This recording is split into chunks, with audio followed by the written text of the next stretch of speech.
Hi everyone. So we are on the Willoughbys chapter 2 and this book is definitely interesting already, so I'm excited to see what's going to happen next. Chapter 2's title is A Parental Conspiracy, and this is the illustration. So make some inferences, try to figure out what's going to happen. They just dropped the new baby and they named her Ruth off at a mansion. Let's see what they're going to do next. Mr. and Mrs. Willoughby were seated in front of the fireplace after dinner.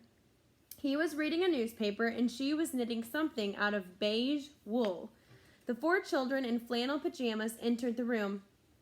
"I'm making the cat a sweater," Mrs. Willoughby told them, holding up the knitting, in which one small, thin sleeve had already been formed.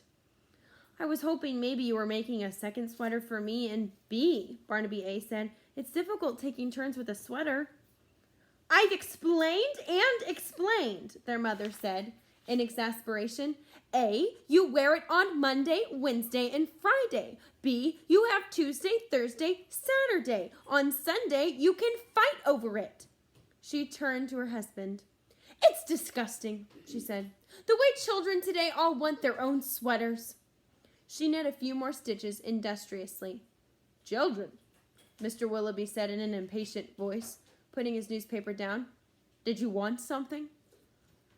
"We were hoping that perhaps you would read us a story," Tim said. "Parents in books always read stories to their children at bedtime." "I believe the mother usually does that," Mr. Willoughby said, looking toward his wife. "I'm busy," Mrs. Willoughby said.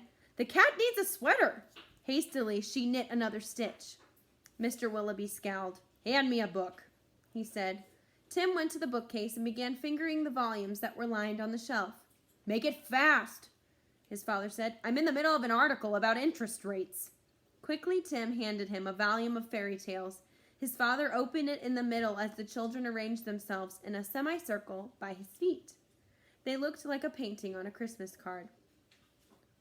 "God bless everyone," murmured Barnaby A., but Tim poked him. Mr. Willoughby began to read aloud. "Hard by a great forest dwelt a poor woodcutter with his wife and his 2 children. The boy was called Hansel and the girl Gretel. He had little to bite and to break, and once when great dearth fell on the land, he could no longer procure even daily bread. Now when he thought over this by night in his bed, and tossed about in his anxiety, he groaned and said to his wife, 'What is to become of us? How are we to feed our poor children when we no longer have anything even ourselves?' 'I'll tell you what, husband,' answered the woman. 'Early tomorrow morning we will take the children out into the forest to where it is the thickest. There we will light a fire for them and give each of them 1 more piece of bread, and then we will go to our work and leave them alone. They will not find the way home again, and we shall be rid of them.'" Jane's lower lip trembled, and she gave a small sob. Barnaby A. and Barnaby B. looked very nervous. Tim scowled. "The end," said their father, closing the book with a snap. "Bedtime." Silently, though Jane was still sniffling, the children scurried away and up the staircase to bed. Mrs. Willoughby turned to her needles and began a new row of stitches. Mr. Willoughby picked up his newspaper but did not begin reading again. Instead, he stared into space for a moment. Then he said, "Dearest?" "Yes, dearest." "I need to ask you a question." He chewed his lip briefly. "Yes, dearest." "Do you like our children?" "Oh, no," Mrs. Willoughby said, using her gold-plated scissors to snip off a bit of yarn that had made a snarl. "I never have, especially that tall one. What is his name again?" "Timothy Anthony Malachi Willoughby." "Yes, him. He's the one I least like. But the others are awful, too. The girl whines incessantly, and 2 days ago she tried to make me adopt a beastly infant." Her husband shuddered.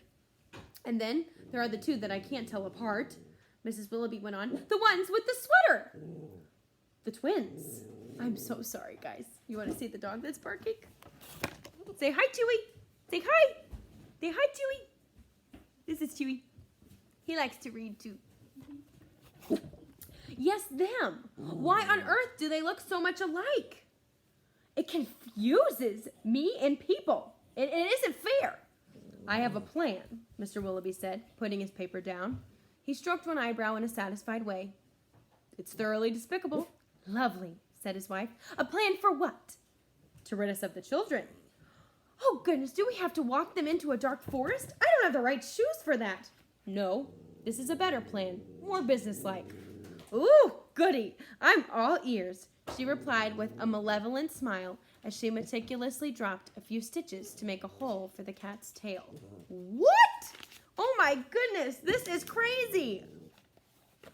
If you didn't catch that and you were listening to him bark at the outdoors, as I'm sure some of your dogs do as well, they want to come up with a plan to get rid of their kids, like the story of Hansel and Gretel. That is pretty, that's pretty crazy, isn't it, Chewy? So, tune in for chapter 3 and see what their maniacal plan is. I am a little nervous for the kids.